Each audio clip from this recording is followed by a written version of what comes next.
Nah, beliau sangat populer dengan kalimat nasihat-nasihat hikmah. Baik itu dia bagikan di dalam Al-Quran dan diriwayatkan di beberapa hadis, termasuk dikutip pada kitab ini. Nasihat Luqman Al-Hakim lebih kepada Quran.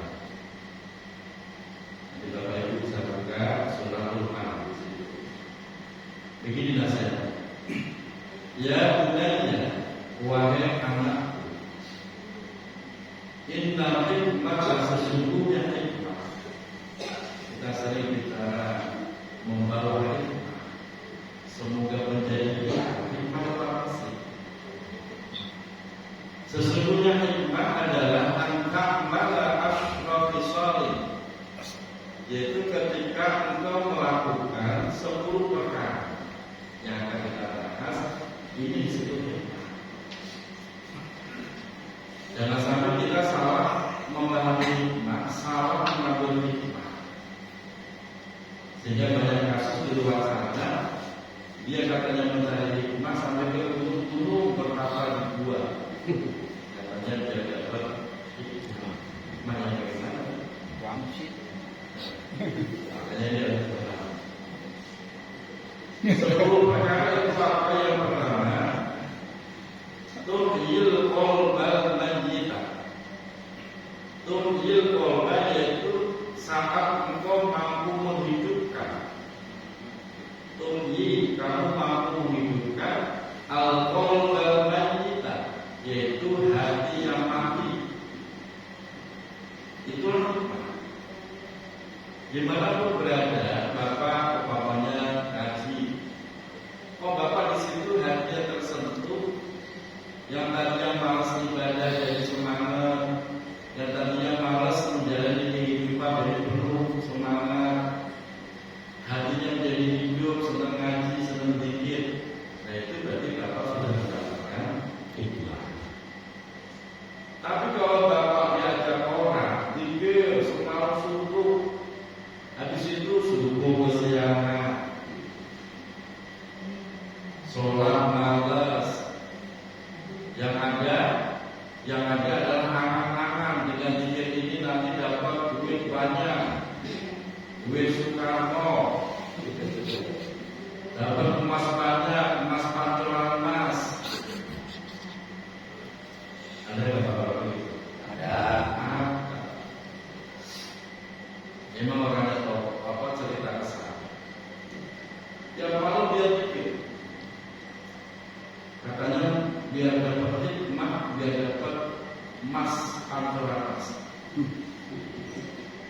Jadi menurut dia pancuran emas itu sebenarnya memang ada emasnya dan itu gaji.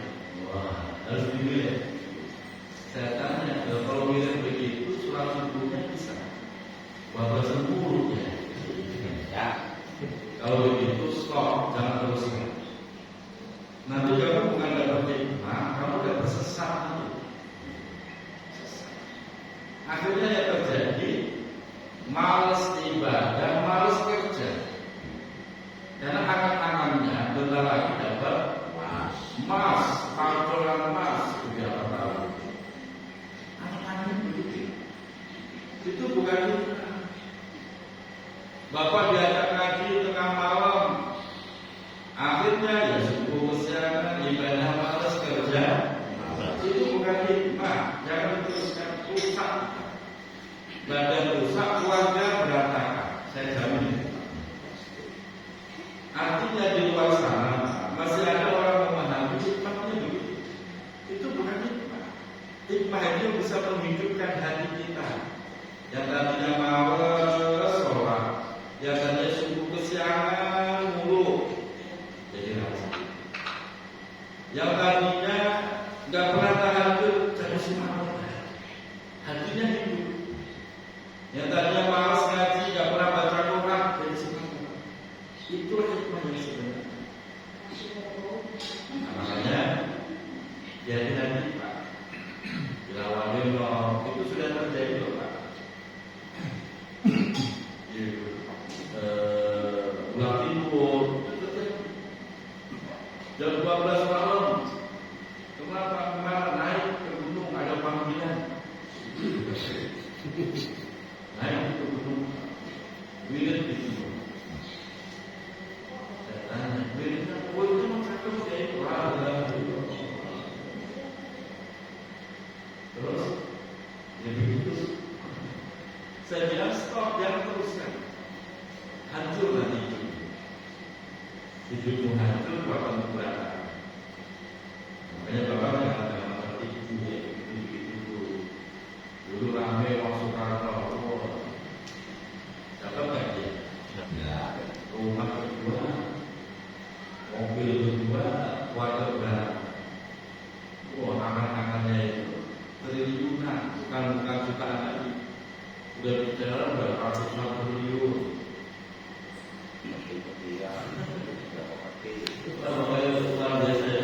Itu katanya dia dapat salah. Pokoknya dimanapun Bapak berada, apapun acaranya, kok tidak bisa menghidupkan hati menjadi semangat ibadah, berarti tidak ada hikmah di tempat itu. Dari dia apapun itu ini yang kita paham sampai dari tadi rumah. Yang kedua, wajalisal masakin. Hikmah itu ketika kamu mau duduk al-masakin bersama orang-orang miskin. Kamu nggak merasa gengsi, nggak merasa jijik, nggak merasa ilfil, lebih merasa nyaman bersama orang miskin, dan kita bisa mengambil hikmah. Kita tambah bersyukur ketika hidup dengan orang miskin. Itulah hikmah yang sebenarnya. Kalau ada orang merasa malu, gengsi, malah yang ada ngomong mulu, itu berarti tidak hikmah. Karena ketika ada orang dia setara status sosial tinggi, tapi dia merasa tidak malu duduk bareng, kopi bareng, rokok bareng, dia hatinya damai, tidak merasa gengsi. Kalau kita bisa begitu, itu namanya kita mendapatkan itu. Bisa begitu, ketika kita duduk sama orang miskin, Pak, kita akan nambah syukur. Alhamdulillah, ternyata ada saudara yang lebih kasihan. Jadi kita tambah bersyukur, tambah ibadahnya, hati kita makin hidup. Tapi kalau kita duduknya sama orang-orang elit, Pak, hilang syukur kita. Yang ada bergumul mulu, marah mulu. Apa saya bisa bayar saja? Apa itu barang bisa kau beli? Stres, Pak. Sampai enggak stres nih. Syukurlah, harus syukur. Makanya sering-sering duduk sama orang-orang yang miskin secara ekonomi, tapi dia punya hati yang lapang, hati yang kaya.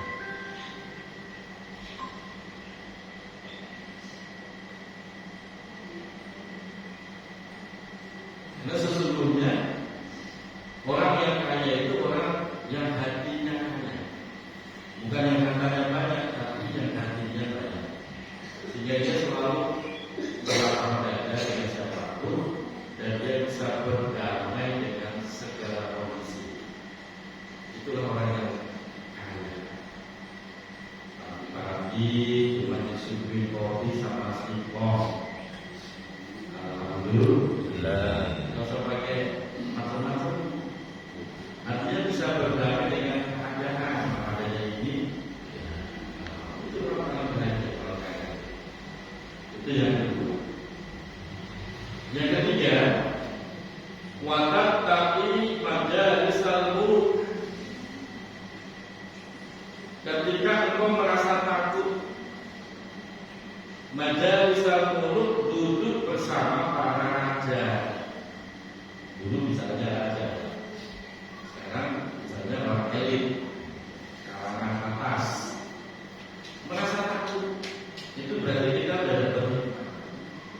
Kalau kita malah hobi, seneng, lemes, biasanya orang begitu kan berjilat, Pak. Orang senang duduk sama orang-orang kaya, orang-orang pejabat, padahal dia ada kepentingan, jadi senang aja datang suruh-suruh dapat rokok dan tidak. Mental seperti itu, Pak, nggak bakal dapat hikmah yang ada dari seperti itu. Nggak usah begitu. Kita jalankan kehidupan kita sesuai dengan kemampuan kita. Gak usah harus ikut-ikut, biasa saja. Nanti dengan begitu hati kita tenang, tidak terpenjara dengan orang lain. Karena kalau kita sering dibagi orang, hati kita itu jadi terpenjara, gak nyaman, gak bebas. Soalnya Nabi Muhammad ini memberikan pesan, aku duduk sama raja, para elit. Karena misalnya diskusinya udah dimulai.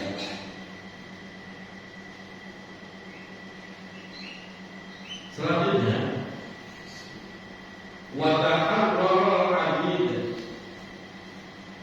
Wataharrara al-adid. Watasharrafa al-wali, watasharrafa, dan ketika engkau merasa cukup mulia al-wali dengan sesuatu yang sederhana, itulah hikmah. Jadi orang mendapatkan hikmah itu kalau dia bisa menerima keadaan, cukup dengan yang ada. Umpamanya makan tadi, makan cuma singkong, ya dia merasa ini udah lebih dari cukup. Bisa ngomong begitu itu luar biasa loh. Nanti siang dimasakin sayur, asam, tempe, sambal, dia udah bilang banget tuh. Bagi orang lain dianggapnya itu sederhana, tapi bagi dia ini udah luar biasa. Pakai baju, dia udah nggak peduli merek, merek apa kan, yang penting dia nyaman, ini udah lebih dari itu. Sebab ada orang di luar sana Bapak Ibu pakai baju harus bermerek. Kalau nggak bermerek malu. Pakai kerudung harus bermerek. Dan dia kalau kerudung dipakai 2 kali. Ini hari ini dipakai di kondangan. Besok kalau orang lagi harus ganti lagi. Anda nggak perlu itu.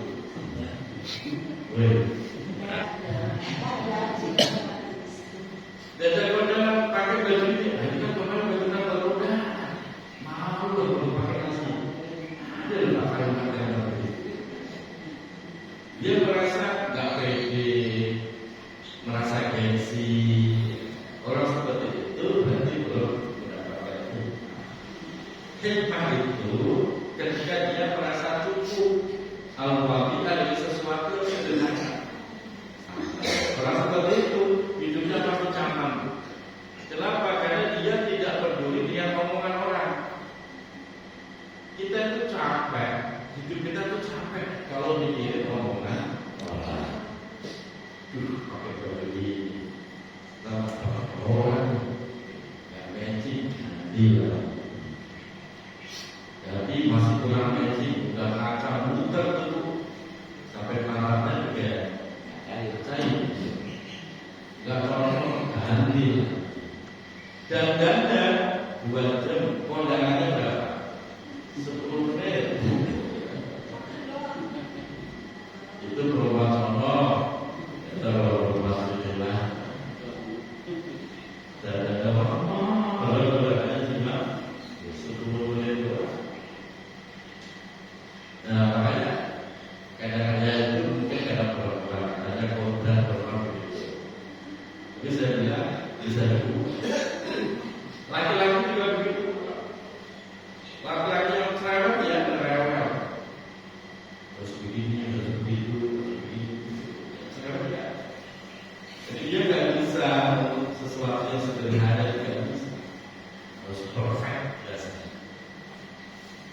Nah, orang yang masih menggantungkan kenyamanan pada hal-hal yang bersifat kebendaan, jadi dia belum benar-benar mendapatkan. Padahal yang benar itu begini loh.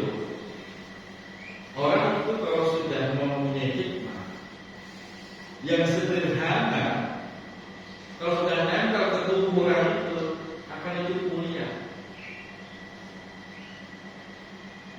Gambarannya begini. Nanti Ibu akan melihat yang dipakai orang itu bermerek mahal, tapi tetap aja kelihatan jelek norak gitu. Sebaliknya ada orang mau pakai apa dengan sederhana, karena dia yang pakai tetap kelihatan fancy, pantes. Kalau ada kamu dulu begitu. Jadi kalau nggak punya hikmah itu mau pakai apa saja pantas. Duduknya kapan, tidurnya kapan. Diajak tidur di musola, ayo pulas biasa. Diajak tidur di hotel, ya pulas. Diajak makan kampung, nah habis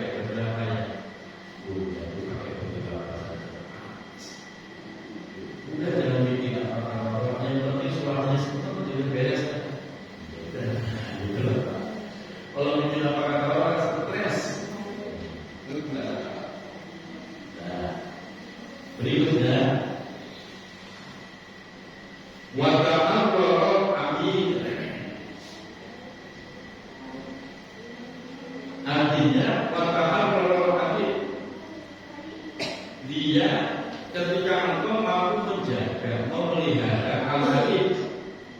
Al-habib itu orang yang ahli ibadah. Merasa senang kalau ada orang rajin ibadah. Merasa senang kalau punya teman rajin menjaga sholat. Merasa senang kalau melihat temannya, saudaranya rajin ngaji. Itu berarti kita mendapatkan nikmat, walaupun cuma sekedar rasa senang. Dan dia berusaha untuk mensupport, walaupun dia belum bisa, tapi dia mensupport, mendukung. Itu sudah. Apalagi itu ibadah, apalagi beda di luar sana, Bapak. Banyak orang gedeg lihat temannya sholat, ada malah dibully soal lo begitu. Gedeg lihat temannya rajin ngaji sampai diledekin, mau jadi ustaz gitu. Dicibir, dibully. Orang seperti itu hatinya keras, tidak. Kita lagi ngaji dikatakan kita walaupun belum bisa ikuti tindakan kita, tapi kita memberikan support, semangat, takaror, ikut menjaga mereka. Itu orang seperti itu dalam kita. Biasanya orang seperti itu cepat atau lambat akan terbuka hatinya, bisa mengikuti tindakan tersebut. Tapi kalau dari awal hatinya udah keras, ada orang ngaji diledekin, orang sholat diledekin, ngaji terus sholat diledekin, orang seperti itu hatinya keras, sampai mati gak akan berubah dia. Ya kan? Gak ada berubah. Nah, makanya kita kalau lihat orang, ketika orang itu melakukan kebaikan, satu kita ikut senang, kedua doakan dan orang itu bisa istiqomah. Dengan begitu Bapak cepat atau lambat akan bisa mengikuti kebaikan yang dilakukan orang tersebut. Salah satunya jamaah kami di Makkah. Dia seorang Katolik, tapi senang. Sedang kalau Selasa itu saya ngaji di sana, hari saya lihat jamaah kalau sudah mulai berbondong sholat. Terus memang dia tenang dan kontrol. Kalau ada kue lebih itu, dia selalu dibagi kue. Dan yang paling menggerakkan hatinya akhirnya dia masuk Islam. Dia melihat orang Islam damai, wajahnya itu damai. Dia tenang ibadah, dia walaupun tidak kaya tapi bisa berbagi. Itu menurut dia sesuatu yang luar biasa. Dia akan ditemukan ya kata Katolik. Akhirnya 2023 bapaknya masuk Islam, kita syahadatkan 2023. Kemarin Pak, tadi pagi, Jumat pagi, jadi anaknya yang masuk Islam, alhamdulillah. Tadi pagi setengah 6 udah ke rumah sama bapaknya yang dari Islam, anaknya itu tidak memiliki tokoh salah agama. Akhirnya tadi pagi saya syahadatkan di pondok. Karena itu dia melihat perubahan yang bagus terhadap bapaknya. Bapak yang dulu temperamen, gampang marah, bapak yang dulu serba buru-buru, berasa kusut, melihat sekarang di Islam bapaknya tetap damai, lebih tenang, lebih sabar. Tidak udah gak kasar kayak dulu, lebih bisa menerima kenyataan. Ini membuat anaknya yang tadi menghujat, akhirnya anaknya lama-lama tersentuh dengan kepribadian ayahnya. Kemarin menyatakan dalam kami mengatakan baik masuk. Saya katakan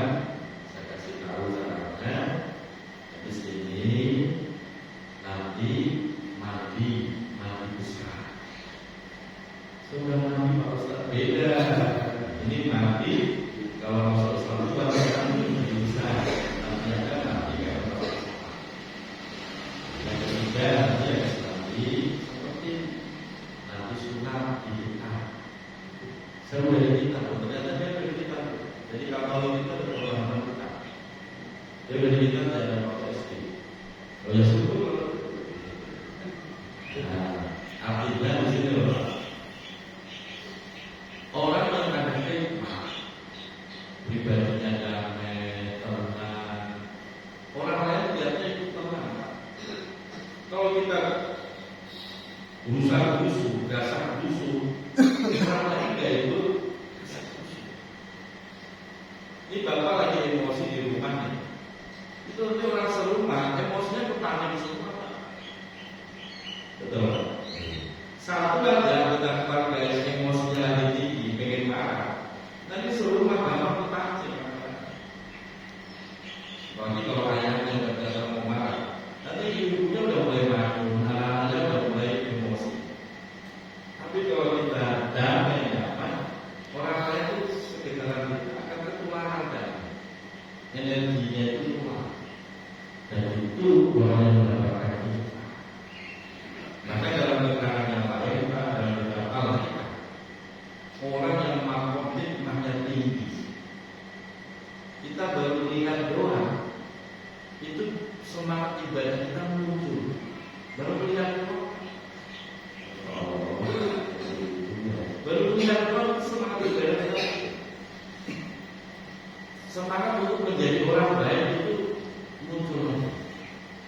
Kalau Bapak menemukan sosok dan usaha terjadi yang seperti itu bisa menggugah hati. Kalau lihat Tuhan, Bapak jangan pernah tinggalkan itu. Itulah hikmah sebenarnya. Sebaliknya kalau Bapak ketemu orang, kok malah bawaannya pengen maksiat, bawaannya pengen melakukan dosa, itu bukan hikmah. Itu adalah setan yang berwujud. Pasti dalam perjalanan itu Bapak akan menemukan tipe seperti itu. Tadinya udah angkat di rumah, ketemu dia, aku mabuk lagi. Kenapa? Bawaannya kok melihatnya pengen mabuk kan? Nah, ada orang begitu. Tadinya angkat, udah busuk bagus, disamperin dia langsung ngawet lagi. Ada tipe-tipe begitu Pak.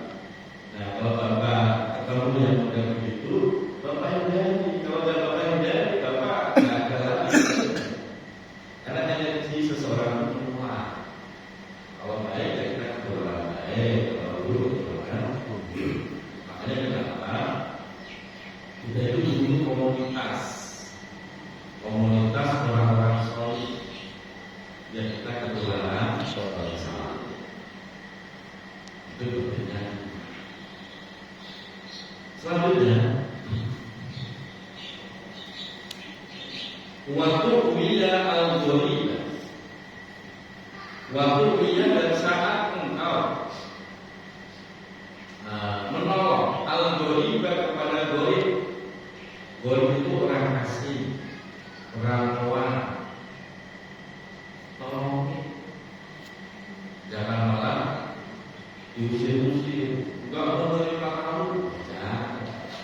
Kalau dia memang benar-benar orang baik, cuma memang lagi butuh pertolongan. Jangan mendahulukan suudzon. Hati-hati boleh, tapi suudzon itu namanya. Ini artinya apa? Orang yang sudah mendapatkan hikmah, dia punya kepekaan hati yang bagus. Dia punya rasa empati yang besar terhadap orang lain. Beda kalau orang itu gak ada hikmah, yang ada egois, mentinggi diri sendiri, individualis. Dia udah gak peduli ada tetangganya sakit, tetangganya lagi ada masalah, tetangganya kelaparan, gak peduli. Beda dengan orang yang sudah mendapatkan hikmah, dia peduli. Ada kepekaan sosial yang bagus. Salah satu contohnya termasuk menolong orang yang asing. Dan saya menemukan sosok itu Pak Wirawan Dino. Saya itu betah Wirawan Dino. Saya kasih kawan Yang dua nggak betah. Dan saya bisa betah itu gara-gara satu sosok. Saya merasa ditolong, saya merasa mendapatkan kasih sayang. Siapa itu? Yaitu almarhum Bapak Haji Salim Sibi. Makanya dulu saya bawa terus dalam tawaful saya. Gara-gara beliau saya betah. Bapak kenapa bisa di sini? Beliau itu kemana-mana bawa buku. Nah ketemu nih, Ustaz mau kemana? Mau kuliah lagi. Ini sebenarnya 20.000 itu udah bilang bukan nilainya tapi perhatiannya. Lalu saya kemudian kepada ilmu bagus kasih 20.000. Nanti ketemu lagi di mana?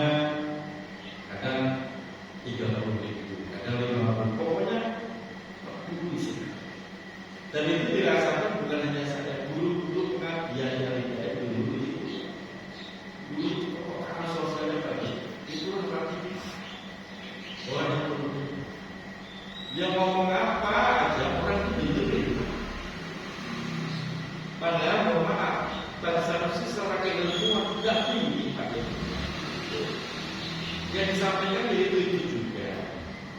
Tapi karena belum punya hikmah, walaupun kalimatnya sederhana, ilmunya juga sederhana, tapi kita tuh dengerinnya resep sampai ya.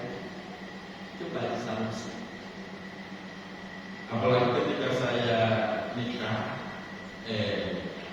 istri saya hamil, acara 4 bulan kan saya betul dibawain bulan lampang.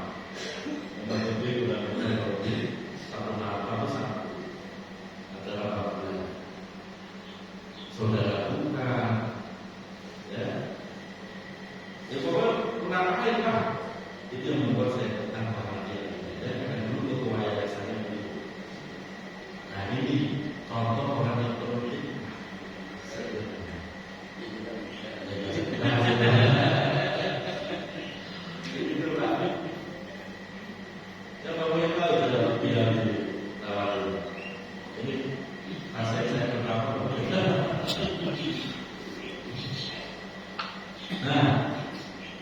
Jadilah orang hikmah. Omongannya pasti didengar. Mau alim kayak apa? Kalau dalam dirinya gak ada hikmah, omongannya gak bakal didengar orang. Jangankan orang lain, anaknya yang gak mau dengar. Jangankan orang lain dengerin, anaknya saja itu loh gak ada mau dengerin, malah melawan. Walaupun katanya Musa, katanya dia, kalau gak ada hikmah, omongannya itu gak berbobot, gak bisa tembus ke hati. Tapi kalau ada hikmah, gak perlu banyak ngomong, gak perlu banyak dalil. Dan Pak Haji Sanusi dengan istrinya itu klop banget Pak, klop banget, sama-sama di rumah. Saya tahu persis, karena saya sering diajak beliau kemudian ini motor. Nganggur gak? Nganggur gak? Anterin saya pasal minggu di motor. Ketika yayasan gak bisa duit, butuh bayaran dulu, itu istrinya saya bikin sendiri. Ya udah dulu di belanja dulu bayarin. Wah, masalahnya luar biasa. Makanya dua-duanya kalau tahu saya bawa semua. Saya bayar karena berjasa dalam kehidupan. Makanya siapapun orangnya yang berpengaruh dalam kehidupan kita, Pak, jangan lupa baca. Itu sebagai bentuk terima kasih kita. Tambah sedikit Pak. Wa tu'inul faqir. Yang berikutnya hikmah itu ketika wa tu'inu kamu mau menolong al-faqir, yaitu orang yang fakir. Nolong itu macam-macam bentuk. Termasuk umpamanya bapak nih. Tengah hari jam 10, jam 11 ada ibu-ibu dorong gerobak sayur, masih banyak sayur. Itu bagi orang yang ada hikmah, dia merasa kasihan. Kalau ada rezeki Pak, beli itu dagang dulu. Walaupun Bapak nggak butuh, beli aja, kan bagi orang kaya ini. Jadi bahannya betul. Kalau nggak ada duit, minimal Bapak doakan, ya Allah, semoga dagangannya laris. Padahal kenal enggak, saudara enggak, aduh. Yang bisa begitu itu orang hikmah. Kalau orang yang bukan hikmah, nggak peka dan begitu nggak peka. Cuek aja, bodoh amat sama saudara, begitu aja. Nah, makanya kita harap dari kita nih. Kalau nanti kita masuk keras, egois, individualis, berarti selama ini kita belum mendapatkan hikmah. Walaupun nanti sholat, nanti macam-macam, kalau nanti masih begitu belum mendapatkan.